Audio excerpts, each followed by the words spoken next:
आप सुन रहे हैं रेडियो दस्तक 90.8 FM और अभी आप सुनेंगे रेडियो दस्तक पर प्रसारित विशेष कार्यक्रम विक्रमादित्य वाणी। इस अद्भुत प्रोग्राम के अंतर्गत आज का विषय है न्यूरोबिक्स, मानसिक स्वास्थ्य एवं तनाव मुक्ति। नमस्कार, मैं रेडियो दस्तक से डॉक्टर कमलेश दशोरा 90.8 FM सुनेगा उज्जैन बढ़ेगा उज्जैन का पहला कम्युनिटी रेडियो में सभी श्रोताओं का मैं स्वागत करता हूं। और आज के परिचर्चा विषय में भारतवर्ष के महान वैज्ञानिक प्राणिकी शास्त्र के ज्ञाता मोहनलाल सुकाड़िया यूनिवर्सिटी के former dean and professor Mahip Bhatnagar साहब से आज आप सभी श्रोताओं को परिचर्चा करवाएंगे, जिसमें आज का जो ज्वलंत विषय है न्यूरोबिक्स। जो सभी श्रोताएं इसके बारे में जानने को उत्सुक रहेंगे कि न्यूरोबिक्स क्या होता है, उसका आजकल की जीवन शैली पे क्या प्रभाव हो रहा है, उसके बारे में बहुत ही महत्वपूर्ण परिचर्चा होगी और सभी श्रोतागण इससे लाभान्वित होंगे। और ये बिल्कुल आज नया विषय है जो सभी श्रोताएं सुनना चाहेंगे। तो इस बात पर मैं रेडियो दस्तक को बहुत बहुत धन्यवाद देता हूं कि हमारे बीच में प्रोफेसर महीप भटनागर साहब को आमंत्रण किया। उससे आज परिचर्चा होगी और विस्तृत रूप से जो आज की समस्या समाज में फैल रही है उसका निदान होगा और सभी श्रोता इससे लाभान्वित होंगे। तो मैं परिचर्चा प्रारंभ करने के पहले डॉक्टर साहब न्यूरोबिक्स के बारे में विस्तृत जानकारी अगर आप श्रोताओं को देंगे तो श्रोतागण इससे बहुत ही लाभान्वित होंगे। और न्यूरोबिक्स की अवधारणा और महत्व क्या है इसके बारे में अगर आप कुछ बताएंगे तो श्रोताओं को इसको फायदा होगा। धन्यवाद दशरथ साहब। सबसे पहले रेडियो दस्तक के सभी श्रोताओं को मेरा नमस्कार और यहाँ रेडियो दस्तक के सभी अधिकारियों को भी मेरी ओर से नमस्कार और धन्यवाद कि आपने मुझे इसके लिए आमंत्रित किया। दशरथ साहब, ऐसा है कि आप इस बात को कई बार महसूस करते होंगे कि जैसे आप अपना बटुआ है, आप कहीं ऑफिस से आए, कहीं और से बाजार से आए और आपने बटुआ कहीं रख दिया और फिर आधे घंटे बाद आप उसको ढूंढने लगे। कई बार किसी टेबल पर किसी दराज में आपने अपना एक कागज, महत्वपूर्ण कागज रख दिया या आपका मोबाइल रख दिया या कोई और ऐसी चीज जो आपके लिए बहुत महत्वपूर्ण है और थोड़े समय बाद आपके लिए उपयोगी है, आपने कहीं रख दी और फिर आप उसे ढूंढ रहे हैं कि वो मैंने कहाँ रख दी। तो कुछ इस छोटे से समय में आप उस चीज को भूल गए। अब सवाल ये उठता है कि ऐसा होता क्यों है। तो इस विषय पर एक्चुअली आज हम बात करेंगे। और ये जो समस्या है ये ऐसा नहीं है कि हम एक उम्र दराज लोगों के साथ ही है। इस तरह की समस्या बच्चों के साथ भी है और जो मध्यम वर्ग के बच्चे हैं, मतलब 20 से 40 तक के जो युवा हैं, उनके साथ भी आजकल ये समस्या है। और फिर खास तौर से जो 55 से ऊपर के लोग हैं उनके साथ भी ये समस्या है। तो ये जो समस्या है ये कैसे निपटाई जा सके या इसका क्या उपाय हो, इसी बारे में आज हम बात करने के लिए एकत्रित हुए। डॉक्टर साहब, वास्तव में ये बहुत ही बड़ा गंभीर विषय आजकल हो रहा है न्यूरोबिक्स में और वास्तव में न्यूरोबिक्स से लोगों को फायदा हो रहा है। डॉक्टर साहब, मेरा दूसरा प्रश्न है, न्यूरोबिक्स क्या ये दिमाग के लिए कैसे फायदेमंद होता है? अगर आप उसके बारे में जानकारी देंगे तो श्रोता इससे बहुत ही लाभान्वित होंगे। मैं आपसे ये बताना चाहता हूँ कि आपने एक शब्द सुना है, एरोबिक्स। जी सर। हम सभी जिम में कसरत करने जाते हैं और युवा तो जरूर जाते हैं और खास तौर से ये जो एरोबिक्स शब्द है जिसमें कि एक इंटेंसिटी के साथ एक्सरसाइज की जाती है, म्यूजिक के साथ एक्सरसाइज की जाती है और तेज एक्सरसाइज की जाती है, जिसका नाम एरोबिक्स कहा गया है। तो कुछ इसी तरह की एक्सरसाइज, हालांकि वो इंटेंसिटी तो नहीं है उसमें, लेकिन उसी शब्द को काम में लेते हुए ये कहा गया है न्यूरोबिक्स, जिसमें ब्रेन की एक्सरसाइज हम करते हैं। और ये सारी एक्सरसाइज बहुत सिंपल हैं, कोई इसमें बहुत ऐसा नहीं है कि आप कहीं चलते हुए भी कर सकते हैं, कहीं बैठे हुए हैं तब भी कर सकते हैं, इवन अब आप जब बिस्तर पर लेटे हों तब भी आप इसको कर सकते हैं। और इसलिए इन एक्सरसाइज को करने का बहुत अच्छा तरीका है, कभी भी आप करें। और वास्तव में इसके बहुत से लाभ हैं, काफी इस पर शोध भी हो रही है और ये देखा गया है कि इसके लाभ हैं। वास्तव में डॉक्टर साहब आपने अच्छा एक को रिलेट करा एरोबिक्स और न्यूरोबिक्स को। तो डॉक्टर साहब, मेरा अगला सवाल है, आप श्रोता जानने के लिए इच्छुक होंगे कि दिमाग की कसरत करने में कौन कौन से हार्मोन सक्रिय होते हैं, उनका प्रभाव क्या होता है। तो इसके बारे में अगर आप बताओगे तो थोड़ा अच्छा रहेगा। हमारा जो ब्रेन है उसमें कई हार्मोन्स हैं और कई तरह के केमिकल्स हैं। सबसे पहले तो मैं आपको बताऊं कि हमारे ब्रेन जो काम करता है उसमें एक रसायन है, उसका नाम है एसिटाइलकोलिन। वो सबसे बड़ा मुख्य रसायन है। हालांकि इसके अलावा और भी बहुत रसायन है। आपने डिजीज का नाम सुना होगा, पार्किंसंस, जिसमें आपने सुना है कि हमारे शरीर में डोपामीन जो हार्मोन होता है उसकी कमी हो जाती है ब्रेन में, और उसकी वजह से पार्किंसंस होती है। मैं जैसे बताऊं, पार्किंसंस में हाथ हिलने लगते हैं, पैर हिलने लगते हैं, और उसकी एक दवाई है लिवडोपा, इसके सिवाय और कोई दवाई नहीं है उसकी। तो लिवडोपा से ही आदमी ठीक होता है। डोपामीन का जो लेवल है वो ब्रेन में अगर वापस बराबर हो जाता है तो आपको बीमारी खत्म तो नहीं होती है, लेकिन उसके सिम्टम्स कम हो जाते हैं। एसिटाइलकोलिन हमारे शरीर में, ब्रेन में जो भी एक्टिविटी होती है, जो भी काम हमारा ब्रेन करता है, उसमें एसिटाइलकोलिन माध्यम है। तो एक तो सबसे बड़ा ये है कि एसिटाइलकोलिन बराबर हमारे जो ब्रेन में अवयव हैं उनमें वो रसायन बनता रहे। हमारे ब्रेन के कार्य करने की प्रणाली कुछ इस तरह से है कि इसमें एक संरचना है जिसको कहा जाता है हिप्पोकैम्पस। ये संरचना एक जलीय प्राणी के जैसी दिखती है, उसको भी हिप्पोकैम्पस कहा जाता है, इसलिए इसका नाम भी हिप्पोकैम्पस कर दिया गया। और इस हिप्पोकैम्पस की विशेषता ये है कि जो कुछ हम सीखते हैं, जो कुछ हम याद रखते हैं, और एग्जाम के समय या किसी और समय या कहीं बोलते समय जो कुछ हमने याद किया है उसको जब हम कुछ समय बाद वापस बोलते हैं, तो एक तरह से मैं ये कह रहा हूँ कि जो हिप्पोकैम्पस वो एक स्टोरेज साइट है, वहाँ ये इन्फॉर्मेशन स्टोर होती है। आप जो कुछ देखते हैं वो भी स्टोर होती है, और वो फिर समय पर आप उसको यूज कर सकते हो। जैसे कि आप कंप्यूटर डिस्क में अपना कोई प्रोग्राम रखते हो या फोटोग्राफ रखते हो फैमिली के, और फिर जब जरूरत होती है तो आप कंप्यूटर लगा के उसको देखते हो, तो ये हिप्पोकैम्पस बिल्कुल उसी तरह से काम करता है। तो हिप्पोकैम्पस के अंदर छोटी छोटी कोशिकाएं हैं। कोशिकाएं, समय कहूँ कोश वर्ड यूज कर लूं तो शायद श्रोतागण ज्यादा उसको समझेंगे। तो छोटे छोटे कोशों से बनी हुई है, उन्हीं कोशों से हमारा शरीर भी बना हुआ है। जब हम अधिक तनाव में होते हैं, जब थोड़ी सी उम्र बढ़ जाती है या कोई और ऐसी परिस्थितियां हो, तो उस परिस्थिति में हमारे हिप्पोकैम्पस में जो कोशिकाएं, कोश हैं, वो थोड़े कम होने लगते हैं। और ये जब कम होते हैं तो बेसिकली ये भूलने की बीमारियां शुरू होती। एक डिमेंशिया वर्ड आपने सुना होगा। कोर्टिसोल एक रसायन है जो हमारे ब्रेन में बनता है, और यह कोर्टिसोल एक्चुअली तनाव के समय ज्यादा बनता है। इसलिए मैं कई बार श्रोताओं से ये भी कहता हूँ कि आप तनाव में कम रहिए, जितना हो तनाव को कम करिए, क्योंकि वो कोर्टिसोल को बनाता है ब्रेन में, और ये कोर्टिसोल इन कोशों को, जो कि लर्निंग, मेमोरी, याद रखना इस सब के लिए महत्वपूर्ण है, उनको खत्म करता है। तो कोर्टिसोल को कम से कम बनने देना बहुत जरूरी है। और वो कैसे हो सकता है कि जब आप तनाव से मुक्त रहें, हंसें, खेलें, बोलें, बातचीत करें, एक्सरसाइज करते रहें। बहुत बढ़िया डॉक्टर साहब, आपने ये पूरा बता दिया है कि कौन कौन से हार्मोन सक्रिय होते हैं और उनका क्या प्रभाव होता है। पर डॉक्टर साहब, श्रोताओं के दिमाग में ये जरूर ये क्वेश्चन आएगा,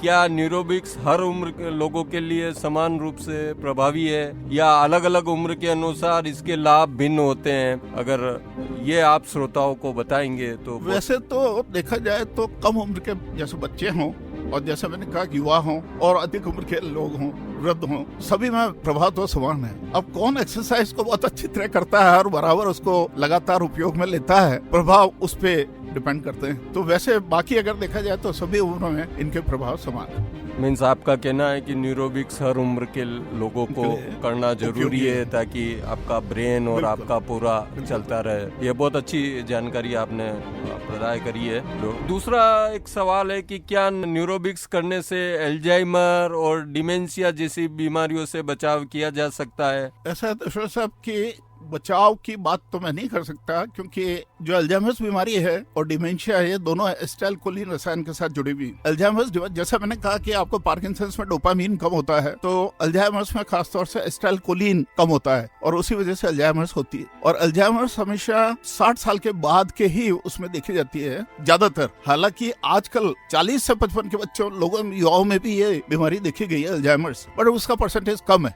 ज्यादातर 60 से ऊपर के लोगों में ही ये होती है। अल्जाइमर्स और डिमेंशिया जैसी बीमारी में ये काफी उपयोगी है। मैं ये जरूर कह सकता हूँ कि डिजीज के प्रोग्रेशन, आगे बढ़ने में रोक और कुछ हद तक आपको नॉर्मल करने में ये एक्सरसाइज उपयोगी हो सकती है। बीमारी को खत्म करने में ये एक्सरसाइज का उपयोग नहीं होगा या इनका कोई रोल नहीं है। जी, न्यूरोबिक्स के कुछ सरल और प्रभावी व्यायाम कौन कौन से हैं जिन्हें रोजाना किया जा सकता है?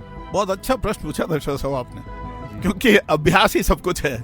जी बिल्कुल। और एक्सरसाइज में भी यही होता है, एरोबिक्स में या जो जनरल एक्सरसाइज हम करते हैं उसमें भी यही होता है कि आप जैसे जैसे अभ्यास करेंगे वैसे वैसे आपका शरीर सुदृढ़ होगा, मसल्स बनेंगी, हड्डियां बनेगी, वो सब होता है। इसमें भी यही है, और बहुत सिंपल से एक्सरसाइजेज हैं इसमें जो आप आसानी से कर सकते हैं। सबसे पहले तो मैं बता दूं कि ये जो एक्सरसाइज है ये भी एक किसी पश्चिमी ने, डॉक्टर ने सबसे पहले सजेस्ट की थी और उनका नाम था लॉरेंस कॉज। ये ऑस्ट्रिया से थे और इन्होंने जब वृद्धों में इस तरह की बात देखी तो उन्होंने ये एक्सरसाइज डिजाइन की। और ये एक्सरसाइज जैसे ऐसी हैं कि जैसे आप दाएं हाथ से ब्रश करते हैं तो आप कभी कभी वीक में 3 बार बाएं हाथ से ब्रश करिए।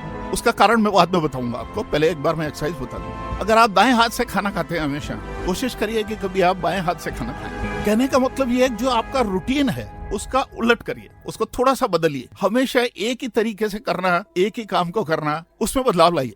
अब आप मुझसे पूछेंगे कि ऐसा क्यों? सिर्फ ब्रश बदलने से क्या हो जाएगा, या साइड बदलने से क्या हो जाएगा, या खाना दूसरे हाथ से खाने से क्या हो जाएगा, या समय को थोड़ा सा बदलने से, या कोई और जो काम मैं कर रहा हूँ उसको जैसे दाएं हाथ से लिखता हूँ तो बाएं हाथ से थोड़ा लिख के देखूं, कोई पेंटिंग बनाऊं, कोई कुछ करूं।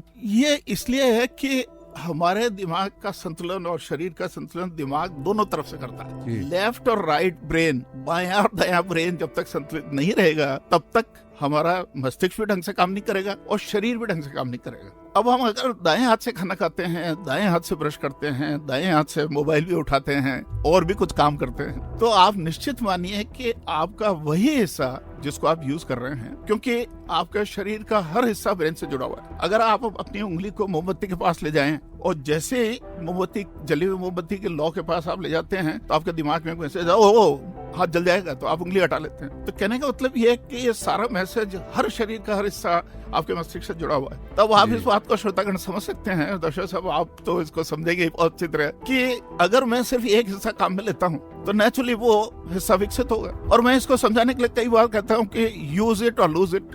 ये विज्ञान का एक बहुत अच्छा वो है, बहुत बढ़िया कथन है कि अगर आप उपयोग में करेंगे तो वो चीज विकसित होगी, वो सुदृढ़ होगी, और जिसको आप काम में नहीं लेंगे वो विकसित नहीं होगी या वो धीरे धीरे रिग्रेशन की तरफ जाएगी। तो अगर आप दाएं से करते हैं और फिर लेफ्ट को बिल्कुल काम में नहीं लेते हैं तो आप अल्टीमेटली एक समय के बाद आप समझ सकते हैं कि उस हिस्से का क्या होगा। और इसलिए हमको इस बात को समझना चाहिए कि ब्रेन के दोनों हिस्से बराबर काम में आए। तो आप भले रेगुलर रूप से ऐसा ना करें, बट एक आदत बनाएं कि वीक में कम से कम 3 बार आप इस तरह से करें। बहुत बढ़िया बात बताई डॉक्टर साहब आपने। जैसे अपन व्यायाम करते हैं और जिसमें शरीर का पूरा अंग अपन वो करते हैं, बहुत बढ़िया आपने ये जानकारी दी। अगला श्रोताओं जानने को इच्छुक है, क्या न्यूरोबिक्स करने से ब्रेन प्लास्टिसिटी या जिसको बोल सकते हैं कि मस्तिष्क का लचीलापन की क्षमता बढ़ती है? ये भी एक बहुत अच्छा क्वेश्चन है और जो आम श्रोतागण है वो शायद प्लास्टिसिटी से इस बात को शायद समझ पाएंगे।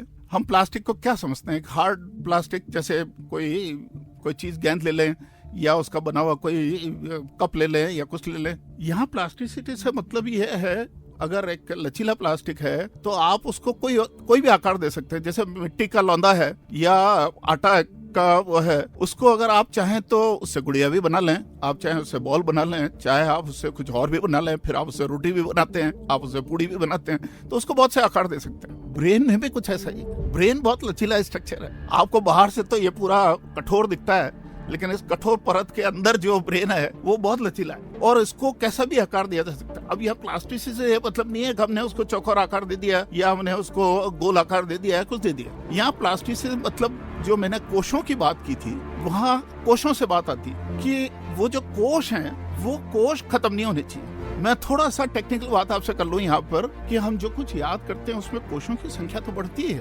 बट उसके ऊपर जो कुछ संरचनाएं हैं वो संरचनाएं भी बढ़ती है। और वैज्ञानिकों ने शोध में पाया है कि वो जो छोटी छोटी ब्रश लाइक संरचनाएं हैं, बाल जैसी संरचनाएं हैं, बहुत महीन है, उनकी संख्या बढ़ जाती है जब आप कुछ चीज को देखते हो या याद करते हो। और जब आप उसको भूलते हो या भूल जाते हो तो उनकी संख्या एकदम कम हो जाती है। ये शोध से प्रमाणित हो चुका है। और कोशों की संख्या बढ़ना और कम होना ये भी शोध से प्रमाणित है। तो यहाँ लचीलेपन का मतलब ये है कि हमको उन कोशों को बचाना है और उनको उस आकार में रहने देना है, उस जगह पे रहने देना है जो हिप्पोकैम्पस में एक जगह पर स्थित हैं और अपना काम करते हैं। निश्चित ही डॉक्टर साहब, ये बहुत ही अच्छी जानकारी। और मैं एक क्वेश्चन पूछना चाहता हूँ कि अभी जरूर। देश में जैसे अभी कोविड-19 से गुजरे हैं और उसमें ये बहुत ज्यादा मेमोरी लॉस की लोगों के पेशेंट में जिनको कोविड हुआ था मेमोरी लॉस, पुरानी मेमोरी तो याद रह रही है और करंट मेमोरी कितनी बार वो भूल जाते हैं कि मैंने ये फाइल कहाँ रखी है। और ये क्या न्यूरोबिक्स करने से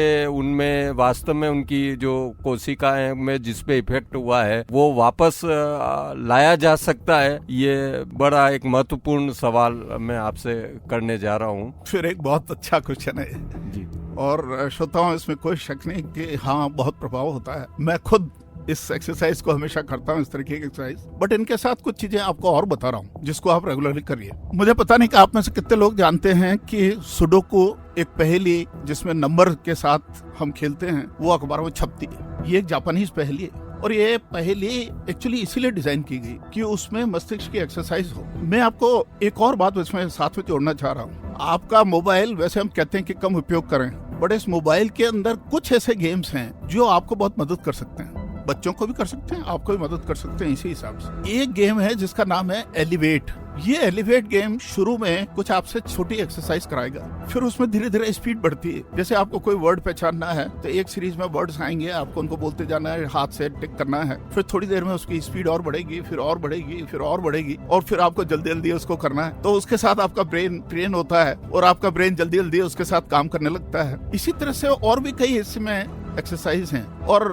वैसे तो प्ले स्टोर जो है उस पे ब्रेन एक्सरसाइज के नाम से बहुत से एक्सरसाइज आपको मिल जाएंगे। तो आपको जो पसंद हो एक्सरसाइज रखिए और खास तौर से इस एलिवेट को जरूर ट्राई करिए, तो आपको इसमें मजा आएगा। सुडोकू अवश्य खेलिए, बहुत अच्छी एक्सरसाइज है और इन एक्सरसाइज के माध्यम से आप अपने ब्रेन को संतुलित रख पाएंगे। डॉक्टर साहब, आज इस परिचर्चा में आपने बहुत महत्वपूर्ण जानकारी प्रदान करी है कि कैसे न्यूरोबिक्स से आपकी ब्रेन की एफिशिएंसी को या ब्रेन को बढ़ाया जा सकता है। आपका इस परिचर्चा में बहुत बहुत धन्यवाद है कि आपने आज रेडियो दस्तक 90.8 FM सुनेगा उज्जैन बढ़ेगा उज्जैन, वास्तव में आपने जो इस परिचर्चा को आज महत्वपूर्ण जानकारी दी, वास्तव में इस परिचर्चा से अगर उज्जैन वासी सुनेंगे तो वास्तव में ये उज्जैन बहुत बहुत बढ़ेगा। बहुत बहुत धन्यवाद डॉक्टर महीप भटनागर साहब, आपने परिचर्चा में भाग लिया और रेडियो दस्तक 90.8 FM का मैं स्वागत करता हूँ।